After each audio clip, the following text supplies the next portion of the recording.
안녕하세요. 김쌤입니다.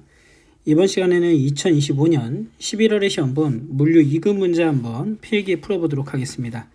1번부터 바로 풀어볼게요. 1번, 다음 보기는 무엇에 대한 설명입니까? 주식회사 스마트 물류는 발주 출고 지시, 사전 출하 통지에서부터 배송 증명까지 거래 건별 정보가 시간대 순서로 연결되고 모든 참여자에게 분산 공유되는 저장 방식이다 라고 했는데, 자, 여기에 포인트가 있는 것 같아요. 지금 4차 산업혁명 추가된 부분에 보면 인공지능과 비즈니스 혁신이라는 블록체인 분야가 있습니다. 이 블록체인의 정의를 보면 블록체인은 블록의 정보와 거래 내용을 기록하고 이를 네트워크 참여자들에게 분산 및 공유하는 분산 원장의 공공거래 장부이다 라고 되어 있습니다. 답은 그래서 4번이 되는 거죠.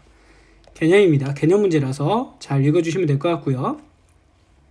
자, 2번 문제는 우리 여기도 마찬가지 4차 산업혁명이 인공지능 비즈니스 적용 프로세스에 대한 내용인데 아예 시험 문제에 나와 있어요. 1단계부터 5단계까지가 나와 있고 이거는 이렇게 나와요 라고 해가지고 기존에 출제가 예상됐던 문제이기 때문에 답은 3번으로 바로 체크하고요.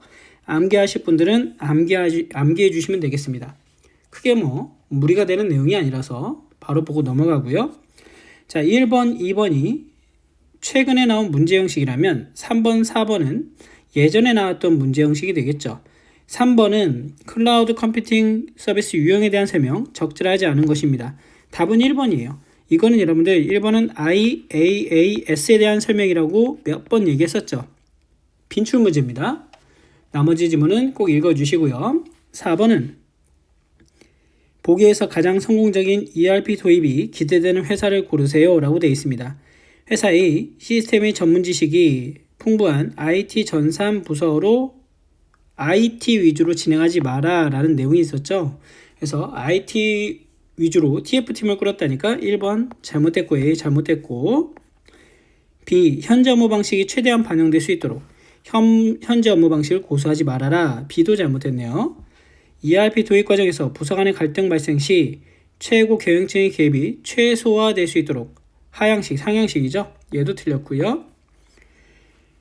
회사 D 프로세스 개선을 위해 효율적인 업무 프로세스를 재정립하고 성공적인 ERP 도입을 위해 유능한 컨설턴트를 했다. 답은 D입니다. 근데 이 문제도 예전에 많이 나왔던 문제 형식이에요. 자, 이제 5번부터가 물류 문제가 되겠습니다. 수요 예측에 대한 설명으로 적절하지 않은 것. 수요 예측은 시장 상황, 경쟁사의 동향, 지역 경제 등 외부 환경을 고려해야 된다. 당연한 얘기죠.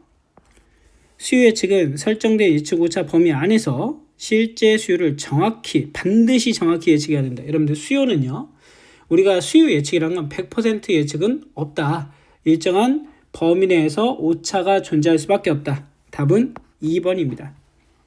그래서 수요 예측은 다양한 요인으로 예측 오차가 발생하는 거고요. 개별 품목보다는 전체 수요, 군에 대한 예측이 더 정확하다. 자, 6번입니다. 판매 계획을 단기, 중기, 장기로 구분할 때 중기 판매 계획 요소로 적절하지 않은 것입니다. 자, 우리 신제품 개발 같은 경우에는 여러분들 얘는 장기에 해당이 되죠. 1번은 장기가 되고 나머지는 디자인, 촉진을 위한 정책, 구체적인 계획, 얘네들은 중기죠. 단기에는 가격 결정 이런 게 있겠죠. 7번입니다. 주식회사 생산은 2025년 상반기 전체 목표 매출액 60억 원을 설정한 후에 시장 규모, 잠재 구매력 지수 등을 종합적으로 분석하여 권역별로 목표 매출을 할당하기로 했다. 이때 할당되는 방법으로 가장 적절한 것은 했습니다. 시장 규모, 잠재 구매력 지수인데 여러분들 잠재 구매력 지수에서 이미 나왔어요. 답은. 자, 우리 유통에서는 잠재 구매력 지수를 뭐라 불러요? 그렇죠? 상권이라고 부른다고 했죠. 상권. 이 상권에 해당되는 게 뭐다? 시장이죠. 시장. 그래서 답은 3번이다. 지역 및 시장에 대한 내용입니다. 월별 할당은 연에 12,000개면 한 달에 1,000개 이렇게 그냥 12개월로 나누는 걸 월별 할당이라 부르고요. 거점별 할당은 지점 영업소 크기가 얼마나냐, 어떤 거점이 크냐에 따라서 나눠주는 거죠. 거래처 및 고객별 할당은 예를 들어서 고객이나 거래처가 좀 크다, 작다, 그 규모에 따라서 분배하는 거죠. 이마트나 슈퍼마켓이 해당이 될 거예요. 답은 3번입니다. 자, 8번 문제. 주식회사 생산성은 제품 가격 결정을 위해 경쟁기업이 제품 가격을 우선적으로 고려하여 자사의 제품 가격 결정하는 방법을 채택하고 있다고 합니다. 따라서 주식회사 생산성은 제품 가격을 결정할 경우에 보기에 제시된 단계에 따라 진행을 하는데 괄호 안에 들어갈 건 무엇입니까?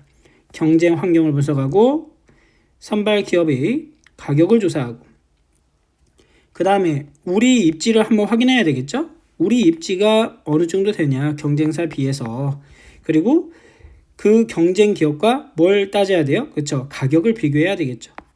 가격을 비교하고요. 그 다음에 비교한 가격에서 우리가 어느 정도까지는 손해를 볼 수 있어. 이 정도 가격이면 우리가 수익이 날 수 있어 라는 결정을 해줘야 되겠죠. 그래서 전략적 판매 가격을 설정하고 유통비용을 설정해서 생산 자격을 설정하겠다. 답은 4번이네요. 이 문제 괜찮은 문제인 것 같습니다. 8번 문제 체크 한번 해보시면 될 것 같고요. 9번 ABC 분석에 대한 설명. 가장 적절한 것은 C그룹은 매출 기여도가 가장 낮죠. 틀렸다. A그룹은 매출의 70에서 80%에 차지하는 고객으로 집중관리가 필요하다. 그렇습니다. 비율은 적지만 매출의 70, 80%를 차지하기 때문에 중요도가 높은 고객이 되겠죠. 답은 2번입니다. 10번 매출채권 회전율을 구해보시오 라고 되어 있는데 자, 매출채권 회전율이라는 거는 총 매출액 나누기 매출채권 잔액이죠. 매출채권 잔액입니다. 회전율은 그러면 총 매출액은 얼마예요? 750억 원이 있고요. 나누기 매출채권 잔액은 얼마입니까? 지금 매출채권 잔액이 외산 매출금 잔액이 250원, 받을 잔액이 50억이니까 300억이 되겠죠. 자, 그러면 300억으로 750을 나눠지니까 2.5회가 되겠네요. 이것도 계산 문제인데 체크 한번 해보시고요. 자주 나오는 문제는 아닙니다. 12번, 11번 공급망 프로세스 Q, C, T, F라고 하는 네 가지 요소가 있죠. 품질, 비용, 시간, 그 다음에 유연성입니다. 자, 여기에서 시간적인 요소, 시간은 보통 D로 표현해, 딜리버리로 표현하기도 하거든요. 여기서 짝지어놓은 것으로 가장 옳은 것은 무엇입니까? 시간적인 요소, 정시 배달이니까 기억도 그쵸 시간이네요. 신속한 제품 배달이니까 니은도 시간입니다. 경쟁사보다 빠른 신제품 개발 능력, 시간이네요. 자, 설계 변화와 수요에 대응할 수 있는 능력, F죠. 유연성이 되겠고요. 그 다음에 적은 자원이나 얘는 적은 자원으로 최대의 효과니까 C, 코스트가 되겠죠. 리을미음 빼고 1번이 답이 될 것 같습니다. 12번 물류 거점을 설계할 때 고려해야 될 비용 지표에 대한 설명을 옳지 않은 것입니다. 고정 투자 비용은 일회성 고정 비용이다. 괜찮죠? 고정비는 일회성입니다. 재고 비용은 안전 재고가 증가함에 따라서 더 많이 발생하겠죠. 맞는 질문. 물류 거점 수가 증가하면 1회당 수송 거리도 길어진다 라고 되어 있는데 얘가 좀 잘못됐죠. 우리가 보면은 운송 비용에서 보면 물류 거점이 많이 증가함에 따라서 운송 비용은 감소하다가 어느 시점을 넘어서게 되면 증가한다고 되어 있죠. 그래서 지금 운송 비용은 주로 1회당 수송량과 수송 거리에 비해서 그때부터는 증가하겠죠. 그 전에는 조금 감소하다가요. 그래서 답은 3번이 되겠습니다. 자, 그 다음에 13번 유통 소요 계획에 대한 설명으로 가장 옳지 않은 것입니다. 공급자가 고객, 거래처 재고 수준을 파악하고 재고 보충량을 결정하여 공급하는 방법이다. 자, 우리 유통 소요 계획은 공급자가 지금 재고 수준을 파악하고 얘는 지금 뭐에 대한 설명이에요? VMA에 대한 설명이죠. 잘못 설명하고 있다. 유통 소요 계획이 아니다. 나머지 한번 읽어보시면 될 것 같아요. 자, 14번입니다. 일반 화물 자동차 운송에 비해 철도 운송에 대한 설명으로 옳지 않은 것. 철도 운송은 일반 화물 자동차에 비해서 안전하다. 기상의 영향을 덜 받는다. 경직적이다. 이런 특징이 있었죠. 장거리에 좀 더 유리하고요. 물론 둘 다 공로 운송이라는 특징은 있었습니다. 화물 수치가 편하다. 틀렸죠. 자, 철도운송은 화물 수치가 편하지 않아요. 우리가 일반 화물 자동차의 특징 중에 가장 대표적인 게 도어 투 도어였죠. 그죠? 요즘엔 데스크 투 데스크라고 부르기도 합니다. 데스크라고 부르기도 하는데, 즉 책상에서 책상까지도 온다는 얘기죠. 문 앞에서 문 앞까지도 오고, 이런 것들은 누구만 가는 거다? 그렇죠. 일반 화물 자동차만 가능한 거다. 철도운송은 한번 갈아타야 된다. 이 얘기입니다. 답은 1번. 15번.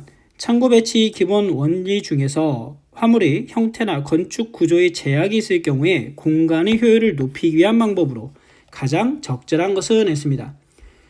자, 창고 배치 형태나 구조의 제약이 있대요. 그러니까 높이도 못 올리고 형태를 바꿀 수도 없어요. 그런 경우에는 가장 좋은 건 뭡니까? 규격화죠. 규격화. 그래서 쓸데없는 공간, 우리가 흔히 말하는 데드 스페이스를 좀 줄여서, 그죠? 이 경우에는 모듈화 규격화를 해가지고 공간의 효율을 높이는 게 중요하겠다. 답은 1번이다. 자, 16번. 보기에서 해당하는 출고 업무의 프로세스로 가장 적절한 것은 했습니다.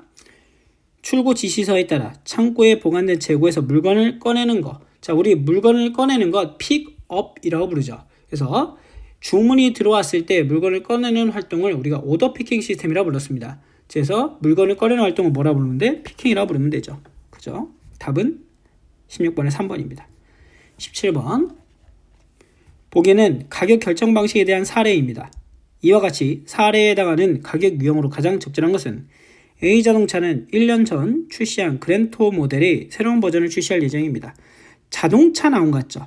자동차 나오면 더 읽을 필요도 없어요, 여러분들. 가격 결정 방식 중에 우리가 뭐가 있었냐면 업계의 특수성이나 지역성으로 자연히 일정 범위가 정해져서 가격이 오를 걸 예상하는 가격 방식이 있었죠. 대표적인 사례가 뭐였어요? 자동차 업계의 모델 변경 가격이었습니다. 그래서 답은 뭐예요? 그냥 개정 가격이에요.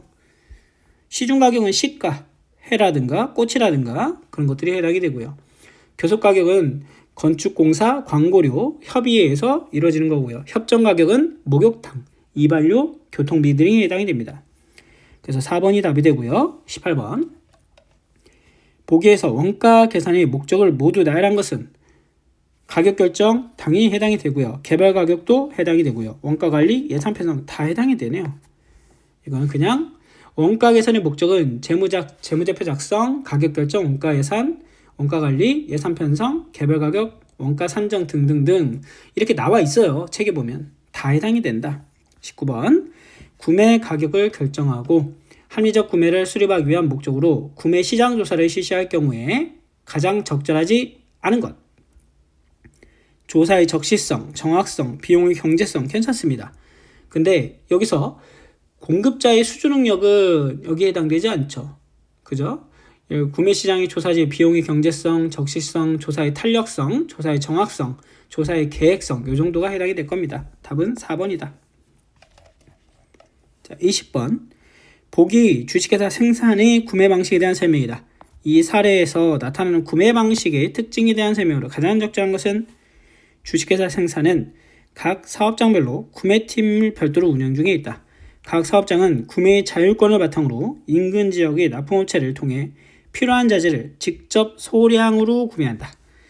최근 한 사업장은 현지 납품업체와 장기 협력을 통해 납품 지연 없이 원활히 자재를 확보하고 있으며 또 다른 사업장은 거래처 부족으로 원자재 확보에 어려움을 겪고 있다. 라는 겁니다. 자, 지금 여기서 포인트는 뭐냐면 가장 적절한 건 분산 구매에 대한 설명이라는 걸 우선은 여러분들이 알아야 돼요. 분산 구매는 가장 좋은 건 뭐예요? 원하는 지역에서 네가 필요한 만큼 빨리빨리 사서 써라는 얘기고요. 우리 긴급 자재에 대한 확충이 가능하죠. 긴급 발주에 대한 확충이 가능합니다. 하지만 본사 집중 구매는 구매팀이 존재하다 보니까 비용도 절감할 수 있고 절차를 좀 복잡하게 가져갈 수도 있고요. 통일될 수도 있고 표준품에 해당이 되겠다는 얘기죠. 자, 여기서 아닌 건 뭐예요? 가장 지금 적절한 걸 찾아보래요. 그러면 지금 자재 일원화를 통해 생산력이 협상력이 향상된다. 얘는 본사 집중 구매고요. 자재별로 구매팀이 있다. 집중 구매고요. 중앙 통제가 가능하다. 집중 구매네요. 세 개가 다 집중 구매예요. 긴급 대응에 대해서 유리하나? 아까 얘기했죠. 긴급 대응인 유리하나? 공급처 부족 시에는 문제가 생길 수 있다. 그렇죠. 답은 4번이네요. 자, 한번 봤는데 2급 문제는 여러분들이 조금만 신경 쓰면 돼요. 여러분들 가끔가다 어떤 분들이 자격증을 2급도 필요한가요? 1급도 필요한가 얘기하는데 여력이 되면 다 따세요. 자격증은 하다못해 ITQ도 우리가 필요한 자격이라 얘기합니다. 이력서 쓸 때 한글, 엑셀, 파워포인트 능력 쓰는 거 있잖아요. 가끔 옛날 양식 보면 상, 중, 하 쓰거든요. 그러니까 가끔 어떤 학생들이 이런 것도 필요하냐 물어봐서 근데 거기다가 내가 한글을 상이라고 썼어. 엑셀을 상이라고 썼어. 파워포인트를 상이라고 했어요. 그러면 물어볼 거 아닙니까? 면접 때. 너가 뭘 기준으로 잡아서 본인이 판단했을 때 상이냐? 그러면 근거가 있어야 되거든요. 근데 자격증들은 그 근거가 되는 거예요. 근거가. 하다못해 2급이니 뭐 ITQ A니 커말이니 하는 것도 너 엑셀 잘해? 잘해요. 그러면 스스로가 혼자 만족해서 잘하면 안 되는 거거든요. 뭘 해야 돼? 증빙 자료가 있어야 돼요. 그때 아직까지 우리나라에서는 자격증이 그 자료로서의 역할을 한다. 그렇기 때문에 이 물류도 2급을 따고 1급을 땄다. 그리고 유통관리사를 따고 물류관리사를 땄다. 이거는 그냥 물류관리사 하나 있는 사람하고 틀려요. 물류관리사 하나 있는 사람은 기출문제를 공부해서 합격을 했는지 어떻게 알 거예요. 이력서 쓸 때도 깔끔하지가 않다는 얘기죠. 하지만 물류 2급을 땄어요. 물류 1급을 땄어요. 유통관리사를 땄어요. 물류관리사를 땄어요. 이게 한 5개월 안에 이루어졌다는 얘기죠. 그러면 거기다 이력서에다 뭐라 쓸 수 있느냐? 심화학습을 했다. 나는 심화학습을 했기 때문에 뭐가 됐다? 이렇게 실력이 올라갔기 때문에 회사 들어가서 잘할 거다라고 어필이 된다는 얘기죠. 그런 것들을 조금 더 어필할 수 있기 때문에 필요하지 않은 자격증은 없다. 2급부터 시사 가셔도 충분히 늦지 않다라고 얘기를 합니다. 가끔 물어보셔서 하는 얘기예요. 자, 그러면 여기서 필기 마무리 짓고요. 다음에는 또 실기 풀어보도록 하겠습니다. 수고하셨습니다.